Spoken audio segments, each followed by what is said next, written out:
जय श्री राधे। पूज्य श्री सद्गुरुदेव भगवान के चरणों में प्रणाम। पूज्य मीराबाई जी का जीवन चरित्र।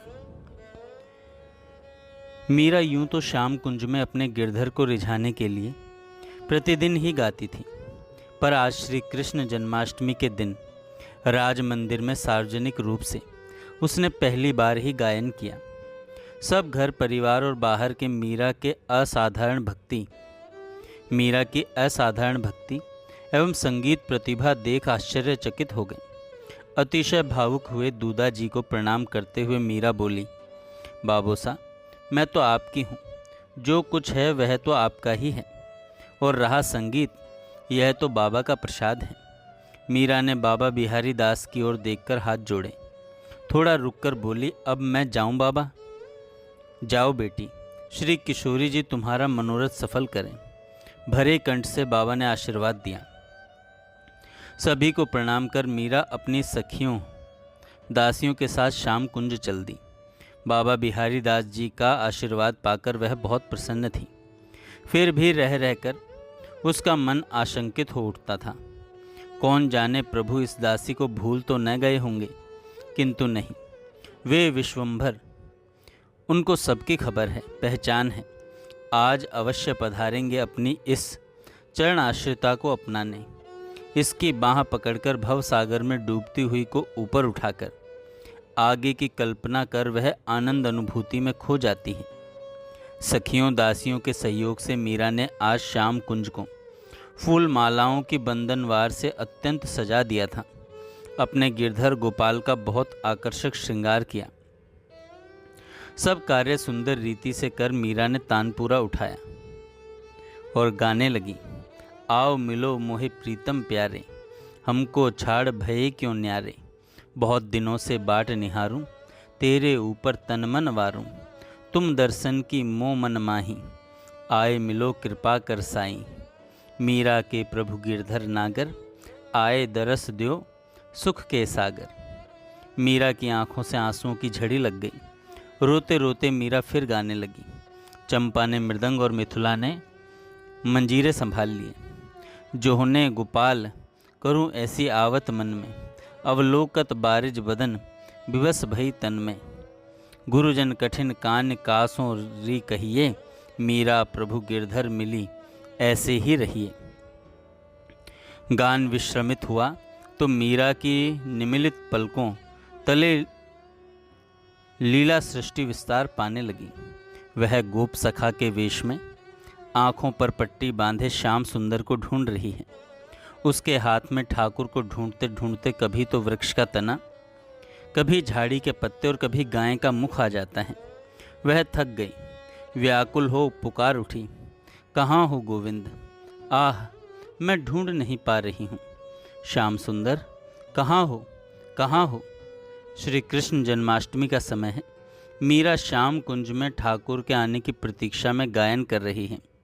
उसे लीला अनुभूति हुई कि वह गोप सखा वेश में आँखों पर पट्टी बांधे श्याम सुंदर को ढूंढ रही है। तभी गढ़ पर से तोप छूटी। चार भुजानाथ के मंदिर के नगाड़े शंख शहनाई एक साथ बज उठे। संवेत स्वरों में उठती जय ध्वनि ने दिशाओं को गुंजा दिया। चार भुजानाथ की जय, गिरधरण लाल की जय।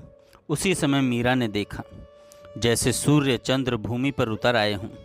उस महाप्रकाश के मध्य शांत स्निग्ध ज्योति स्वरूप मोर मुकुट पीतांबर धारण किए सौंदर्य सुषमा सागर श्याम सुंदर खड़े मुस्कुरा रहे हैं।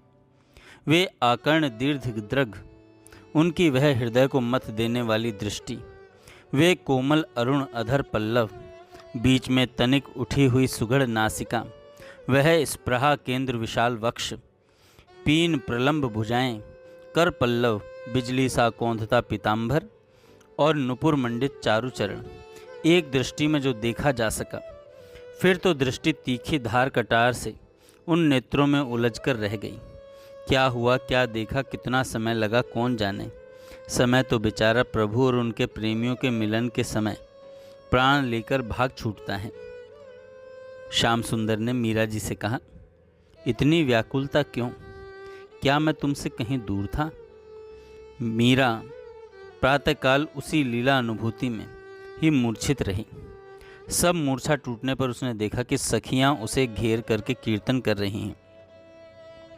उसने तानपूरा उठाया और सखियां उसे सचेत हुई जानकर प्रसन्न हुई।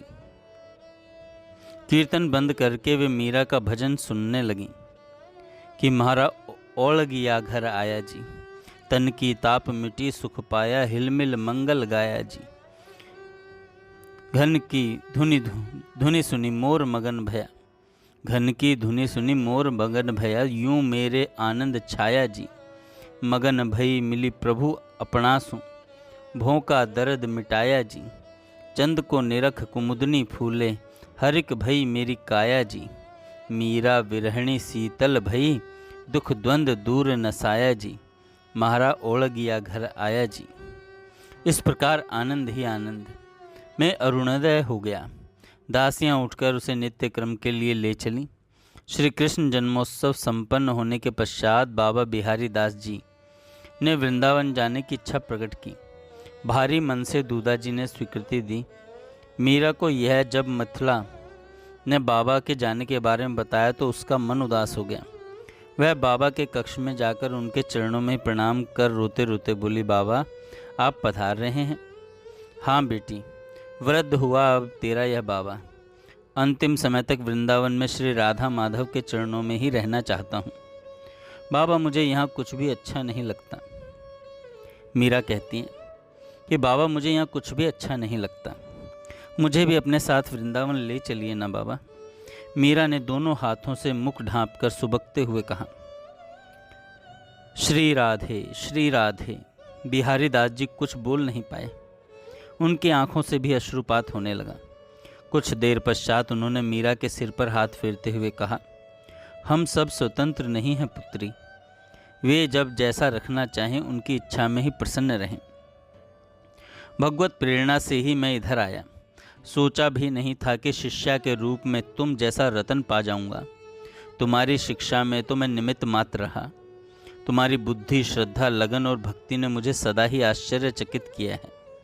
तुम्हारी सरलता, भोलापन एवं विनय ने हृदय के वात्सल्य पर एकाधिपत्य स्थापित कर लिया। राव दूधा जी के प्रेम, विनय और संत सेवा के भाव, इन सब ने मुझ विरक्त को भी इतने दिन बांध के रखा। किंतु बेटा जाना तो होगा ही। बाबा मैं क्या करूं, मुझे आप आशीर्वाद दीजिए। मीरा की रोते रोते हिचकी बंद गई। मुझे भक्ति प्राप्त हो, अनुराग प्राप्त हो, श्याम सुंदर मुझ पर प्रसन्न हो।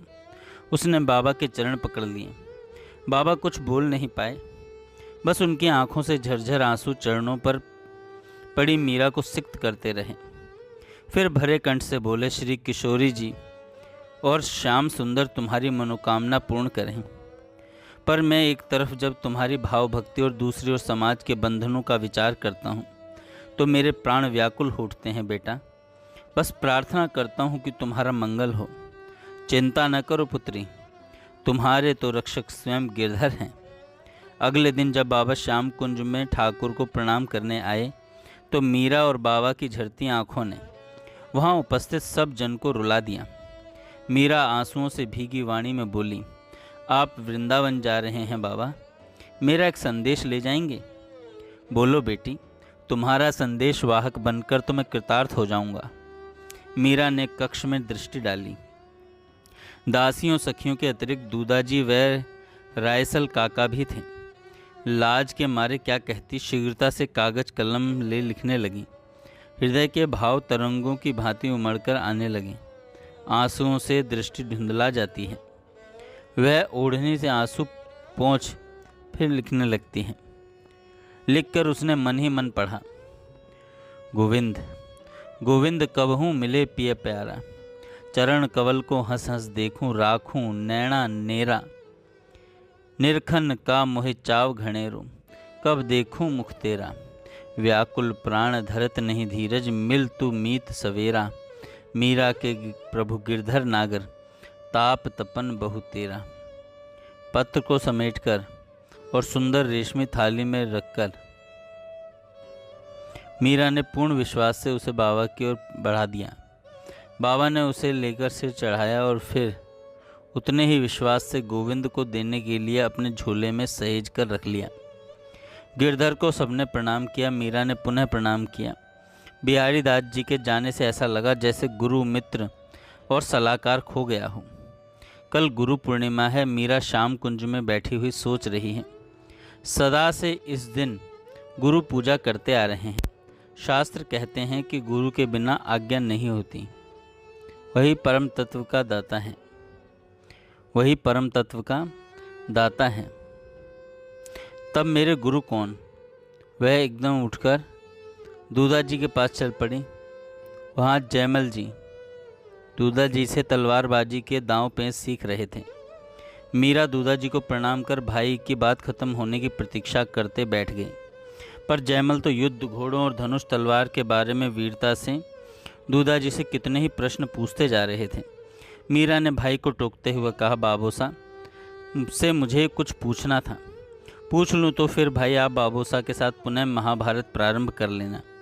तलवार जितने तो आप हो नहीं अभी, और युद्ध पर जाने की बात कर रहे हो। जयमल और दूधा जी दोनों मीरा की बात पर हंस पड़े। मीरा अपनी जिज्ञासा रखती हुई बोली, बाबूसा शास्त्र और संत कहते हैं कि गुरु के बिना ज्ञान नहीं होता। तो मेरे गुरु कौन हैं? हैं तो सही बाबा बिहारी दास और योगी निवृत्तिनाथ जी। जयमल ने कहा, नहीं बेटा, वे दोनों मीरा के शिक्षा गुरु हैं, एवं संगीत के और दूसरे योग के। पर वे गुरु कहाँ हैं जो दोनों? पर वे दीक्षा गुरु नहीं हैं। सुनो बेटी, इस क्षेत्र में अधिकारी कभी भी वंचित नहीं रहता। त्रसित यदि स्वयं सरोवर के पास नहीं पहुंच पाता तो सरोवर ही प्यासे के समीप पहुंच जाता है। बेटी, तुम अपने गिरधर से प्रार्थना करो, वे उचित प्रबंध कर देंगे। गुरु होना आवश्यक तो है ना बाबा? आवश्यकता होने पर अवश्य ही आवश्यक है। गुरु तो एक ऐसी जलता हुआ दिया है जो तुम्हारा भी आध्यात्मिक पथ प्रकाशित कर देते हैं। फिर गुरु के होने से उनकी कृपा तुम्हारे साथ जुड़ जाती है। यूँ तो तुम्हारे गिरधर स्वयं जगत गुरु हैं। वो तो हैं बाबूसा, पर मंत्र? उसके इस प्रश्न पर दूधा जी हंस दिए। भगवान का प्रत्येक नाम मंत्र है बेटी। उनका नाम उनसे भी अधिक शक्तिशाली है। यही तो अभी तक सुनते आए हैं। वह कानों को प्रिय लगता है बाबूसा, पर आँखें तो प्यासी रह जाती हैं। अनायास ही मीरा के मुख से निकल पड़ा, पर बात का मर्म समझ में आते ही सकुचा गई और उसने दूधा जी की ओर पीठ फेर ली। उसमें भगवान के नाम में इतनी शक्ति है कि आँखों की प्यास बुझाने वाले को भी खींच लाए। उसकी पीठ की ओर देखते हुए मुस्कुराकर दूधा जी ने कहा, जाऊं बाबूसा? जाऊं बाबूसा? मीरा ने सकुचाकर पूछा। हाँ जाओ बेटी। जयमल ने आश्चर्य से पूछा, बाबूसा जीजी ने यह क्या कहा और उन्हें लाज क्यों आई? वह तुम्हारे क्षेत्र की बात नहीं है बेटा। बात इतनी सी है कि भगवान के नाम में भगवान से भी अधिक शक्ति है, और उस शक्ति का लाभ नाम लेने वाले को मिलता है। मीरा श्याम कुंज लौट आई और ठाकुर से निवेदन कर बोली, कल गुरु पूर्णिमा है, अतः कल जो भी संत हमारे घर पधारेंगे वे ही प्रभु आपके द्वारा निर्धारित गुरु होंगे। मीरा ने अपना तानपुरा उठाया और गाने लगी, मोहे लागी लगन गुरु चरणन की, गुरु चरणन की, गुरु चरणन की।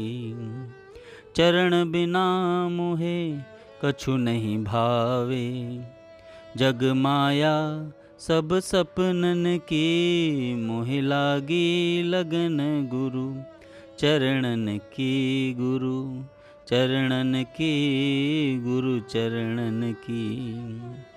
भव सागर सब सूख गए हैं, फिकर नहीं मोहे तरनन की।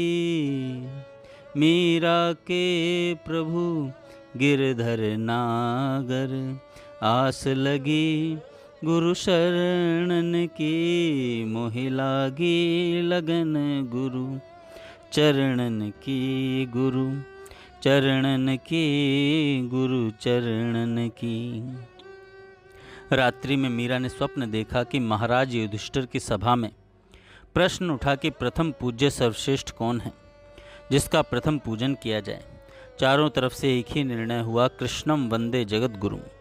युधिष्ठिर ने सपरिवार अतिशय विनम्रता से श्री कृष्ण के चरणों को धोया। सुबह हुई तो मीरा सोचने लगी, गिरधर वे सब सत्य कह रहे थे कि तुम ही तो सच्चे गुरु हो। आज तुम जिस संत के रूप में पधारोगे मैं उनको ही अपना गुरु मान लूंगी। जय श्री राधे। आगे हम कल सुनेंगे।